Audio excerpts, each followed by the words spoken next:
자, 2월의 시작입니다. 우리 2월의 첫 주를 맞았는데 좌우에 계신 분들 서로 인사하겠습니다.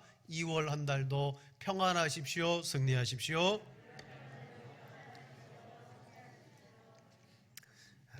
우리가 신앙생활을 하면서 교회에 대해서 바라보는 관점들을 갖게 됩니다. 여러분, 교회 그러면 제일 먼저 내 마음에 떠오르는 이미지가 무엇입니까?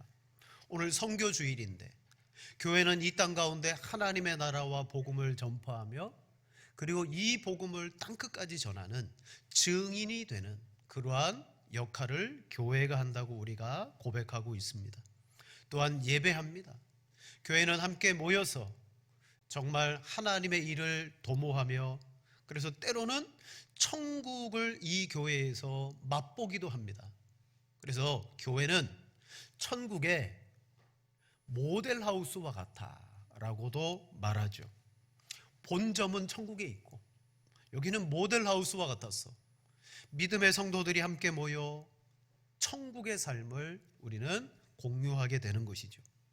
어떻게 보면 교회를 바라볼 때 우리는 이상적인 교회를 꿈꿔야 됩니다.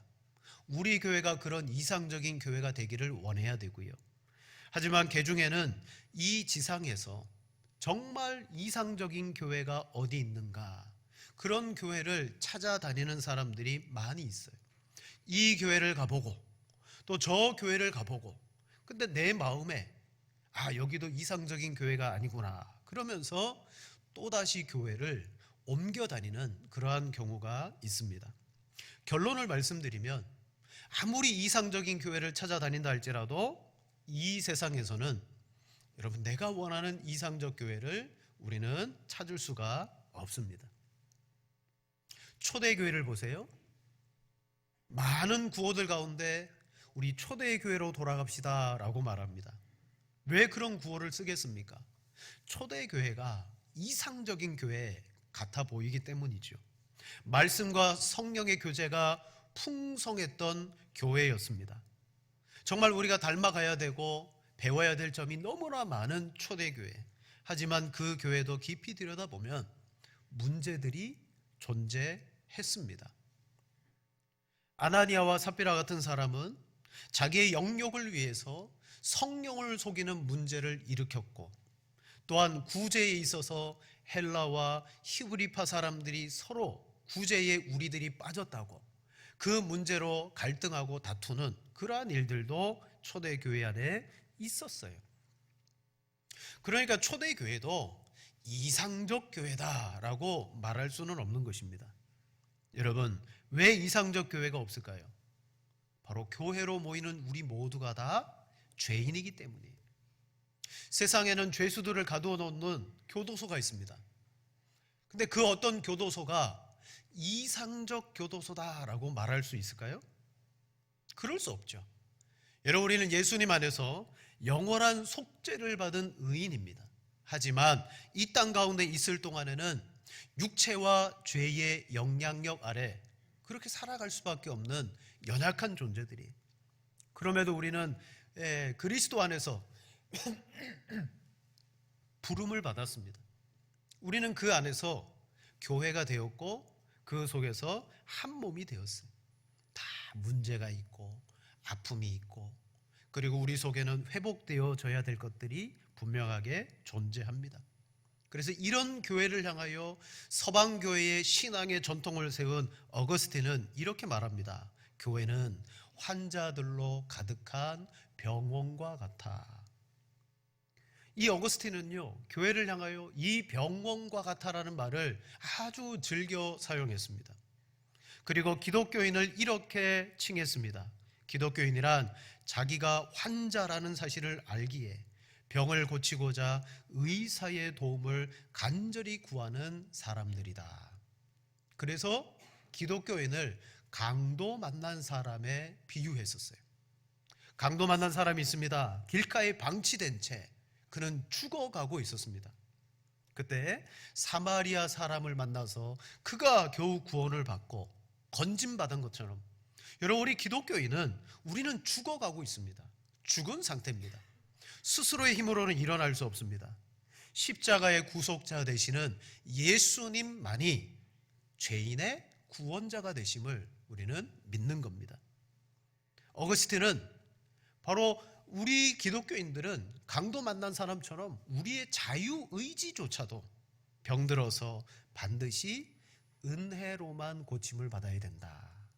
그래서 이 강도 만난 자로 기독교인을 비유했어요. 우리는 심각한 병에 걸려 있을 때 속히 병원을 찾아가고 의사를 찾아가듯이, 여러분, 우리가 스스로 병을 고치지 못하고 진단을 내릴 수가 없습니다. 아주 불쌍한 처지예요. 저와 여러분들은 오직 하나님만이 진단하시고 그 질병에 대한 적절한 처방을 하나님이 은혜로 내려주심을 믿습니다. 죄는 영적인 유전적인 질병입니다. 그래서 이 죄가 어떻게 우리에게 영적으로 유전되느냐, 우리는 깊이 그것을 알지 못하지만 성경은 그 결과에 대해서 이렇게 말합니다. 모든 사람이 죄를 범했다. 의인은 없나니 아무도 없다. 즉 모든 사람은 죄의 병증 가운데 치료받아야 될 대상입니다. 그때 치료받지 못하면 영원한 사망에 이르게 되죠. 근데 저와 여러분들은 하나님의 은혜로 말미암아 우리가 죄인이었구나, 우리를 고치고 치료하시는 분은 예수님밖에 없구나, 그래서 은혜의 부름을 받아서 이렇게 교회가 된 줄로 믿습니다. 그런데 이렇게 교회가 되었는데 우리도 환자고 병자고 죄인임에도 불구하고 교회를 바라볼 때 꼭 교회를 의인들의 모임으로만 생각하는 사람들이 있더라는 거죠. 첫 번째로 오늘 본문을 통해서 우리는 알게 되는 것이 교회를 이해하지 못하는 사람들이 있을 수가 있다는 거예요. 교회는 의인들만 와야 돼. 의인들의 모임이야. 오늘 본문을 보시면 예수님께서 세관에 앉아있는 마태를 부르시죠. 근데 이 마태가 예수님의 부름을 받고 너무 기뻐서 예수님께 식사를 대접하며 자기의 집에서 많은 사람들과 함께 음식을 먹는 장면이 나옵니다. 우리 15절 말씀해 보세요. 그의 집에 앉아 잡수실 때에 많은 세리와 죄인들이 예수와 그의 제자들과 함께 앉았으니 이는 그러한 사람들이 많이 있어서 예수를 따름이러라. 아멘. 예수님이 가시는 곳마다 말씀을 가르칠 때마다 필연적으로 여러분 죄인들이 따라다녔어요. 그리고 이 식사의 자리에도 세리와 죄인들이 많이 와서 함께 먹고 있었어요. 근데 이 모습을 바리새인의 서기관들이 바라봤습니다. 그리고 몹시 탐탁지 않게 이렇게 말합니다. 우리 16절을 같이 읽겠습니다. 바리새인의 서기관들이 예수께서 잡수시는 것을 보고 그의 제자들에게 이르되 어찌하여 세림이 죄인들과 함께 먹는가. 아멘. 바리새인의 서기관들, 여러분, 우리는 그들을 주목해야 됩니다. 당시 유대인들 중에 여러분 잘 아시듯이 스스로 가장 의롭다고 여겼던 사람들이 바리새인들입니다. 그들은 율법적으로, 행위적으로 하나님은 우리를 인정하신다라고 여겼던 종교적 엘리트들이었어요.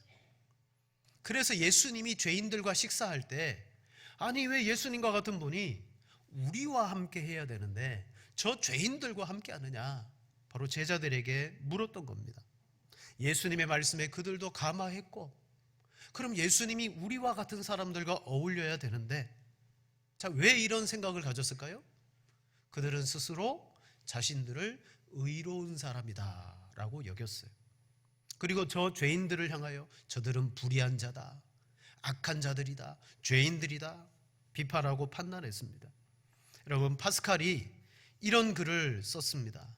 세상에는 두 종류의 사람이 있다. 하나는 자신을 죄인이라고 생각하는 의인이고 다른 하나는 자신을 의인이라고 생각하는 죄인이다. 죄인이라고 생각하는 의인이 있고 의인이라고 생각하는 죄인이 있다. 어쩌면 오늘 이 본문을 두고 하는 말이 아닐까요? 바리새인들은 자신을 의인이라고 생각했어요. 스스로 의인이라고 생각하는 사람들의 특징이 뭡니까? 종교적으로 열심히 있습니다. 누구보다 더 신앙적으로 하나님 앞에 뭔가 행위와 그리고 헌신을 이루는 삶을 살아갑니다. 도덕적으로도 흠잡을 데 없고 사람들이 볼 때 야, 대단하다, 어떤 특별한 우월감들을 가지고 있습니다. 그래서 늘 하나님은 내 행위에 대해서 갚아주셔야 돼, 보상을 해주셔야 돼, 심지어 구원마저도 하나님에 대해서 내가 이렇게 했으니 하나님은 나에게 구원을 주실 거야, 여러분 그런 마음을 가졌던 사람입니다. 반면 그들에게는요 무엇이 없었습니까? 하나님에게 자비와 긍휼을 받아야 된다라는 필요성을 느끼지 못했어요. 아, 우리는 의로우니까 하나님은 우리에게 보상해 주셔야 돼라는 마음은 있지만 우리가 하나님께 은혜와 긍휼을 받아야 된다라는 생각을 이 바리새인들은 하지 못했어요. 외적으로는 대단히 종교적입니다. 하지만 내적으로는 하나님과의 깊은 관계가 없었던 사람들입니다. 자, 그들은 율법과 판단의 기준을 가지고 딱 보니까 아, 저 사람들은 죄인들이라는 거예요. 그때 예수님이 이 바리새인들의 말을 듣고 이렇게 말하죠. 17절을 같이 읽겠습니다. 예수께서 들으시고 그들에게 이르시되 건강한 자에게는 병든 자에게라야 쓸데있느니라. 나는 의인을 부르러 온 것이 아니요 죄인을 부르러 왔노라 하시니라. 아멘. 그들은 우리들 가운데 죄인이 있는 것을 탐탁지 않게 여겼어요. 예수님이 죄인들과 함께하는 것에 대해서 불만이었어요. 여러분, 어떻게 보면 교회 공동체, 이스라엘 공동체 안에 의인들만 있어야 되고 죄인들은 이 자리에 올 수 없다라고 그들은 여겼을 거예요. 혹시 우리가 교회를 바라보면서 우리 교회에 아니 어떻게 저런 사람이 오지? 아니 어떻게 저런 사람이 우리 교회를 드나들지? 여러분 그런 생각을 혹 가지고 계십니까? 아니요. 교회는 그런 사람이 와야 되는 곳이고 올 수 있는 곳입니다. 우리 자신부터가 그렇지 않습니까? 여러분 다른 사람에게 내 자신을 드러내지 않아서 문제이지 우리 속에 있는 것을 다 까발려진다면 우리는 부끄러워서 교회를 출입할 수 없을 거예요. 정말 하나님의 은혜와 긍휼이 우리에게 부어지셨기 때문에 저와 여러분들이 그래도 이렇게 거룩하게 하나님 앞에 은혜 받은 줄로 믿고 나아가게 되는 줄로 믿습니다. 자, 교회를 의인들만의 모임으로 착각하면 안 된다는 거죠. 두 번째로, 그럼 교회는 뭐냐? 교회는 병든 자가 모이는 병원과 같습니다. 어거스틴이 여러분 로마 카톨릭의 신학도 세웠어요. 이 어거스틴은 우리 개신교 안에서도 이신칭의 믿음으로 구원을 받는다라는 이 분명한 신학을 세운 정통신학자입니다. 근데 그가 교회를 바라보면서 늘 즐겨 말했던 것이 뭐예요? 교회는 병원과 같은 곳이다. 그렇게 말했어요. 자, 성경학자들이 초대 교회 안에서 성경 안에 있는 교회들 중에 이상적인 교회가 어떤 교회일까? 그들이 의논하고 찾아봤습니다. 그리고 많은 학자들이 성경에서 이상적인 교회는 아마도 에베소 교회였을 것이다 라고 결론을 도출합니다. 에베소 교회는 바울이 3년 동안 가르치며 목회를 했어요. 훈련한 교회입니다. 지금도 저 터키의 에베소를 가보면 참 지역이 좋아요. 거점 도시예요. 사통팔달이고 그리고 해안가가 있어서 바다에 무역할 수도 있고 경제적으로, 문화적으로, 정치적으로 너무너무 좋은 도시예요. 오늘날 인구가 감소돼서 소멸되는 지역이 있다 그러죠. 근데 어떤 도시는요 끊임없이 사람들이 몰려옵니다. 왜? 거기가 그만큼 이상적이니까. 자, 그런 곳이 에베소고 그곳에 교회가 있었어요. 자, 성경학자들이 에베소를 이상적인 교회다라고 말했는데 정말 그런 교회인가? 우리 한번 성경을 찾아보겠습니다. 에베소서 4장 25절 한번 띄워주세요. 같이 한번 읽겠습니다. 그런즉 거짓말을 버리고 각각 그 이웃과 더불어 참된 것을 말하라. 이는 우리가 서로 지체가 됨이라. 아멘. 바울이 에베소 교회에게 주는 권면입니다. 제일 첫 번째 25절에 뭐라고 말합니까? 거짓을 버려라 공부 잘하는 학생에게는 공부해라, 왜 놀고 있냐, 공부 안 하냐 말하지 않습니다. 너 힘들지? 좀 쉬었다가 해. 공부를 잘하면 공부하라고 말하지 않아요. 쉬었다가 해. 근데 공부를 안 하는 자녀에게는 야, 또 핸드폰 보냐? 너 언제 공부할래? 자, 거짓말하지 말라라고 에베소 교회에 말했습니다. 왜 그럴까요?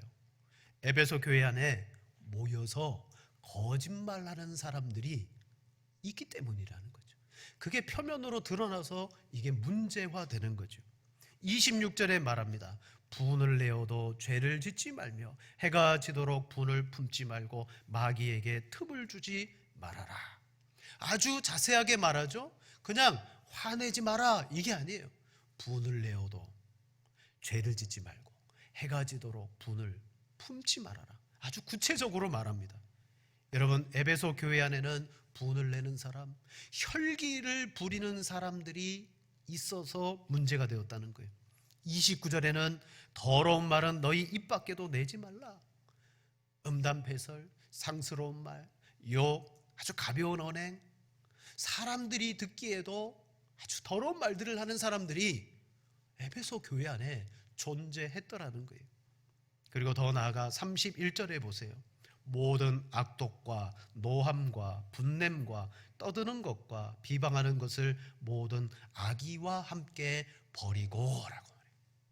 지금 에베소 교회 안에 이런 부정적이고 죄되었던 것들이 끊임없이 교회 속에서 나타나고 있기에 바울은 거짓을 버려라, 분을 내지 말아라, 더러운 말을 하지 말아라 라고 그들에게 교훈하고 있는 거예요. 우리가 이 교회를 이상적 교회라고 생각하고 바라봤을 때 아닌 것 같죠? 우리가 볼 때는 이상적 교회가 아니에요. 하지만 예수님께서 이 교회를 바라보실 때 이 교회는 이상적 교회다. 왜 그러느냐? 주님이 부르신 교회는 죄인들이 모여있는 곳이기 때문에, 그래서 이상적인 교회입니다. 우리의 수준에는 문제 많은 교회로 보인다 할지라도 주님은 그래, 이게 바로 교회야. 교회가 필요한 이유는 바로 죄인들이 모여 주님으로부터 치료를 받아야 되기 때문이야. 사랑하는 여러분, 우리도 현실의 교회를 출입하고 함께 모일 때에 기대감을 갖고 모입니다. 이번 주에 예배에 참석하고 이번 주에 구역 모임 참석하고 전도회 가면 정말 은혜 받고 교제를 누리고 기쁜 일이 있겠지. 근데 영락없이 교회 안에 또 모임에 찾아가서 상처받습니다. 내 말로, 누군가의 말로 또 내 마음이 상합니다. 감정이 아파지고요. 그래서 이게 교회인가? 라는 마음을 우리가 가질 때가 있습니다. 사랑하는 여러분, 교회는 실질적으로 보면 천국이 아니라 병원이에요. 여러분, 저 서울에 있는 큰 병원에 가보세요. 얼마나 많은 환자들이 로비를 지나다니고 휠체어를 타고 다니고 부축하며 검사받으러 가고 치료받으러 가고 얼마나 많은 환자들이 있는지 몰라요. 근데 의사나 간호사들이 그 병에 걸린 사람들로 말미암아 혼내키지 않아요. 왜 그것도 못하냐고, 이 정도밖에 안 되냐고 말하지 않습니다. 왜? 그들은 환자니까. 그걸 인정해 주는 거예요. 사랑하는 여러분, 주님은 이 땅에 교회를 세울 때 이 교회는 죄인들, 병든 자를 고치는 병원으로 세워주신 줄로 믿습니다. 그래서 우리가 교회에 왔을 때 의외의 사람들, 죄인을 만나도 여러분 놀라지 마세요. 여러분 놀랄 준비를 하시는 것 같아요. 놀라지 마세요. 아무리 이상한 사람이 교회에 온다 할지라도, 제가 전도사 시절에 교육 전도사 때 가끔 교회를 찾아오는 진짜 이상한 사람이 있어요. 그래서 저희 큰아들이 그 사람만 보면 막 숨고 무서워서 어쩔 줄 몰라 했어요. 어떤 사람이냐, 예배당에 오는데 목탁을 들고 와요. 그래가지고 현관에 들어오면서 목탁을 두드리면서 들어와요. 한두 번 쫓아냈습니다. 근데 계속 오는 거예요. 그러니까 그 사람이 너무 무서우니까 저희 큰아들은요 지금도 기억해요. 그 목탁 두드리는 사람 진짜 무서웠다고. 근데 그런 사람도 올 수가 있어요. 점치는 사람도 올 수 있고, 보살이라고 말하는 사람도 올 수 있고, 그죠? 머리 싹 민 사람도 올 수 있어요. 왜? 교회는 뭐 어떤 특정한 직업이나 특별한 사람이라서 받아들일 수 없는 게 아니라 죄인이면 다 올 수 있는 거예요. 어떤 교회는 여러분 목사님도 이상할 때가 있어요. 성도들이 바라볼 때 야, 목사님도 이상하지 않냐? 그럴 수 있는 거예요. 왜? 다 죄인이기 때문에. 세상은요, 교회와는 다른 기준을 가지고 있습니다. 세상은 100을 잘하다가 하나를 잘못하잖아요. 아주 하나 잘못한 거 절대 용서해 주지 않습니다. 여러분 중에는 운전면허를 따고 한 번도 사고를 내어보지 않은 분이 계실 거예요. 운전면허를 따고 지금까지 10년, 20년 운전하시면서 한 번도 벌금 내보지 않으신 분 계실 거예요. 감사원금 하세요? 근데 그 말이 아니고, 근데 어느 날 나는 10년, 20년 운전했는데 한 번도 벌금 내본 적 없다. 근데 나도 모르게 그냥 빨간불인데 딱 지나가게 된 거예요. 아차! 일주일 후에 과태료 고지서가 딱 나와요. 자, 팁을 드리겠습니다. 그거 들고 경찰서 가서 이렇게 말하세요. 제가 20년 무사고 20년 범칙금이 없습니다. 근데 제가 진짜 실수로 한 번 빨간불에 모르고 지나갔습니다. 그러니까 용서해 주세요. 용서해 줄까요? 안 해주잖아요. 그러나 교회는요, 100번 잘못했어요. 근데 한 번 교회 나왔어요. 100번 잘못하고 한 번 교회 나와서 주님, 나 같은 죄인도 용서받을 수 있습니까? 주님 그 사람 용서해 줄까요? 안 해주실까요? 용서해 주시더라고요. 아무리 잘못해도 주님 앞에 한 번 나아가 믿음 갖고 나아갈 때 그를 용서해 주세요. 작년에 우리 교회 사택 때문에 대출을 받으려고 저와 또 우리 장로님들이 서류를 많이 준비했어요. 근데 서류 준비하는 목록에 보면 이게 도통 무슨 서류인지 모르는 서류도 있어요. 그래서 서류를 다 준비했습니다. 그 수협 직원들이 와가지고 서류를 하나씩 꼼꼼하게 보아요. 근데 뭐 100가지 서류라면 그 중에 한 가지가 딱 미비가 되었어요. 안 받아주더라고요. 이 한 가지 채워야 됩니다. 여러분, 세상은 그와 같아요. 아무리 잘해도 한 번 잘못하면 낙인 찍어버리고 죄인이 되지만, 여러분, 예수님은 아무리 잘못해도 주님 앞에 나아가면 그래, 내가 고쳐줄 수 있다, 내가 구원해 준다라고 주님은 말씀합니다. 병원에는 어떤 사람들이 모여야 됩니까? 건강한 사람들이 아니죠. 병원은 스스로 병을 갖고 또 예수님 앞에는 스스로 죄인임을 알고 여러분 나가는 사람이. 그리고 오늘 예수님께서 의인에게는 의사가 필요치 않다라고 말했어요. 오늘 예수님이 우리를 부르실 때 여러분을 보시면서 여러분의 삶의 수준을 보셨습니까? 스펙을 보셨습니까? 여러분의 학벌을 보고 여러분을 불렀습니까? 소위 세상에서 이 정도면 모범생이야, 그래서 우리를 불러준 거 아니에요. 주님이 우리를 부른 이유는 하나입니다. 죄인이로구나, 죄를 지었구나, 그 죄인됨 때문에 우리를 부른 거예요. 그리고 그 부름의 과정 속에 정말 내 인생에 뚫어진 문제, 병든 문제, 이거 도저히 내 힘으로 해결할 수 없구나. 그래서 우리는 그 아픔과 상처를 주님이 해결하심을 믿고 복음을 듣고 주님 앞에 나아간 줄로 믿습니다. 여러분, 예수님의 관심은 어디에 있느냐? 죄인들에게 있더라고요. 죄인들에게. 자, 우리 교회가 정말 죄인들이 모이는 교회가 되기를 원합니다.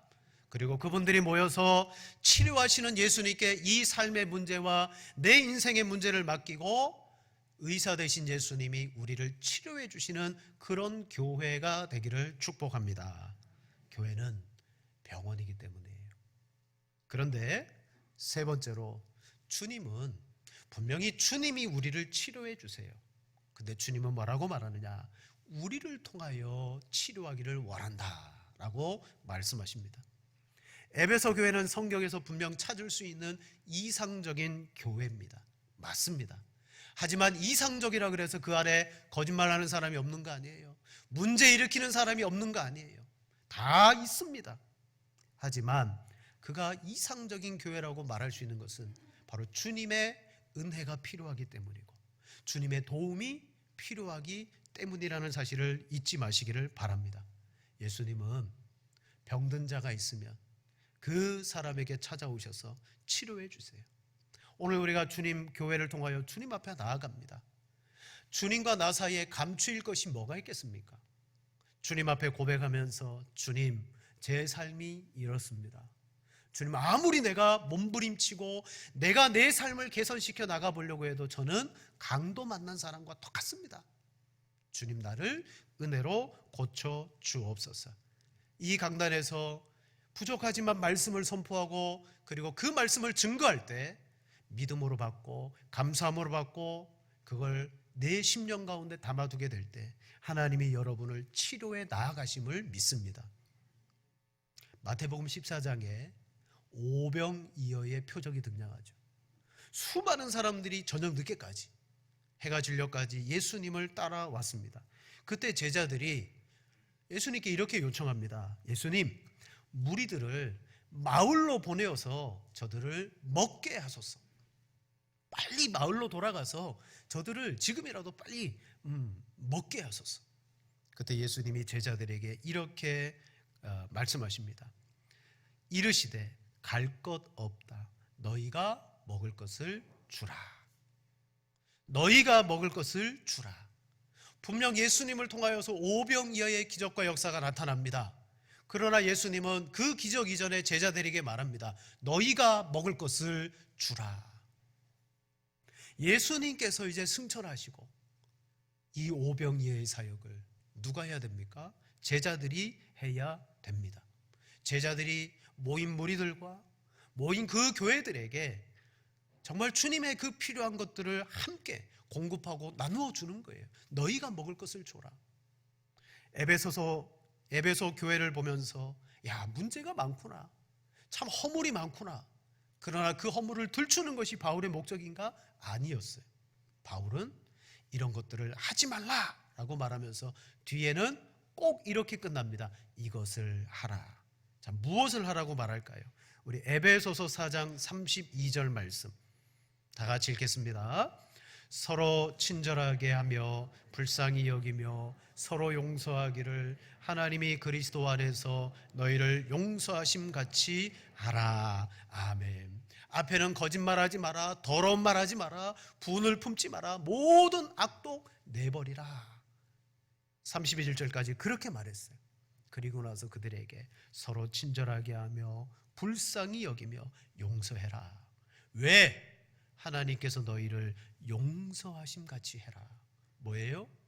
진짜 중요한 것은 하나님이 우리를 치료하실 때 너희를 용서하신 같이 너희도 그들을 친절히 사랑하며 불쌍히 여기며 하라. 왜요? 하나님은 교회인 우리를 통하여서 치료하시기를 원하신다는 거예요. 사랑하는 여러분, 용서하시기를 바랍니다. 용서하시기를 바랍니다. 우리 신앙생활 하시는 분들이 참 마음이 너그럽고 따뜻하고 포용력이 큰 것 같은데 믿음이 커지면서 마음이 쪼그라드시는 분들이 많은 것 같아요. 우리 흔히 이런 말 많이 하잖아요. 세상 사람들은 서로 간에 무슨 문제가 있으면 참이슬 2병이면 해결된다고. 참이슬 2병 다 까놓고 술 한잔 마시면 언제 그랬냐는 듯이 해결돼요. 근데 예수 믿는 사람은 맨정신이라서 그런가 봐요. 네? 그러나 오늘 성경 우리에게 분명히 말합니다. 그리스도 안에서 너희를 용서하신 같이 하라. 여러분, 우리에게는 용서가 필요해요. 치료가 일어나고 서로 간에 풀림이 일어나고 서로 간에 막혔던 것들이 여러분 해소되기 위해서는 불쌍히 여기며 서로 용서하는 겁니다. 주님이 우리를 용서해 준 것처럼 우리가 그렇게 하는 거예요. 왜 그렇게 해야 되죠? 우리는 예수 그리스도의 십자가의 피로 한 가족이 되었기 때문이에요. 몇 번까지 용서하라? 베드로는 7번 용서하면 됩니까? 라고 말했을 때 예수님은 70번이라도 7번 완전한 무한한 용서를 우리에게 여러분 허락하십니다. 누군가 이 병원에 찾아올 때 그 사람에 대해서 왜 왔느냐? 당신 같은 사람이 어떻게 오냐? 원수라도 그렇게 대해서는 안 되고, 그렇군요. 당신도 뭔가 문제가 있고 해결해야 될 병이 있군요. 그 사람을 용납하고 받아주는 거예요. 여러분, 용서하시는 여러분 되기를 축복합니다. 두 번째로, 친절하시기를 바랍니다.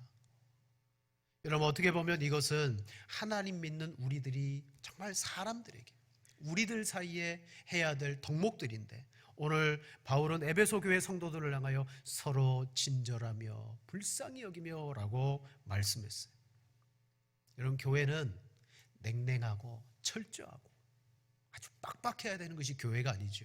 교회는 누구나 이 예배당과 교회로 모였을 때는 그 모임은 항상 따뜻해야 됩니다.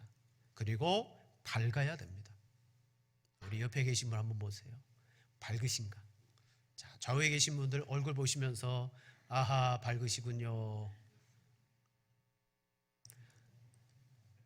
밝아야 되는 게 맞죠?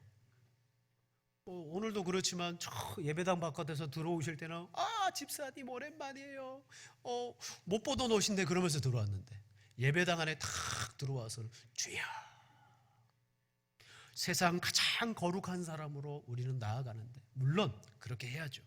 하지만 우리는 항상 교회 안에서 밝고 너그럽고 따뜻하고, 누군가 이 예배당에 들어왔을 때 어쩌면 이 교회는 이렇게 밝을까, 따뜻할까, 그런 것을 그들이 느끼면 참 매력적이다라고 생각할 거예요. 사람들이 교회만 오면 참 서로에 대해서, 이 예배당 구조 자체가 좀 그런 것 같아요. 앞만 바라보고 있다가 뒤돌아서서 나가잖아요. 그러잖아요. 우리에게 필요한 것이 좌우에 계신 분들의 참 얼굴도 보고 이야기를 듣는 이것이 너무 필요한 것 같아요. 자, 그런 의미에서 한번 인사합시다. 이렇게 인사하시죠. 예수 믿고 행복하십시오. 한 번 더 앞뒤에 계신 분 인사합니다. 예수 믿고 행복하십시오. 오늘 말씀의 결론은 이겁니다. 여러분, 우리가 예수님 믿습니다. 예수님 믿는데 예수님을 믿으면 믿을수록 참 차가워지면 문제고, 냉랭해지면 문제고, 예수님을 믿으면 믿을수록 행복해지는 거예요. 그래서 나의 긍정적이고 따뜻하고 행복한 모습이 저 예배당 바깥에 나가야, 당신은 어떻게 이렇게 행복하냐고, 그래야 복음이 전해지는 거예요.